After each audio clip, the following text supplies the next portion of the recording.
नागपूर हिंसाचारातील मुख्य आरोपी फहीम खान यांचा घर जो आहे तो बुलडोझरने पाडण्याची कारवाई सुरू आहे। पाहू शकतो की सकाळी 10:10 सुरू झालेली कारवाई जी आहे ते जवळपास 2 तास झाले, अजूनही कारवाई जी या ठिकाणी सुरू आहे। पूर्ण घर जे आहे ते या ठिकाणी जवळजवळ जे आहे ते पाडण्यात आलं आहे। मोठा मलबा या ठिकाणी तयार झालेला आहे।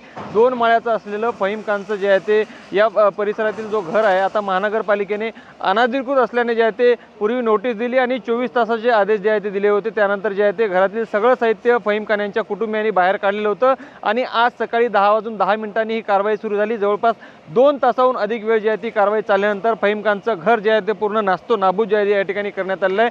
जवळपास 3 JCB मशीन या ठिकाणी लावण्यात आलेले आहे। सोबतच या परिसरामध्ये पोलिसांचा मोठा बंदोबस्त देखील लावण्यात आलेला आहे। ड्रोनच्या माध्यमातून देखील करडी नजर पूर्ण या ठिकाणी या परिसरामध्ये एकूणच ठेवण्यात आले आहे। आपण पाहू शकतो की सद्यस्थितीमध्ये जे आहे ते पूर्ण घराचं बांधकाम या ठिकाणी पाडण्यात आलेलं आहे आणि एक राज्य सरकारकडून जे आहे ते थेट इशारा UP पॅटर्न प्रमाणे या ठिकाणी बुलडोझर चालवून जे आहे ते कोणी जर राज्यामध्ये अशांतता पसरवण्याचा प्रयत्न जर करत असेल तर अशाच पद्धतीने जे आहे ते बुलडोझर कारवाई करण्यात येईल असा एक इशारा देखील जे आहे ते राज्य सरकारच्या माध्यमातून या ठिकाणी देण्यात आलेला आहे।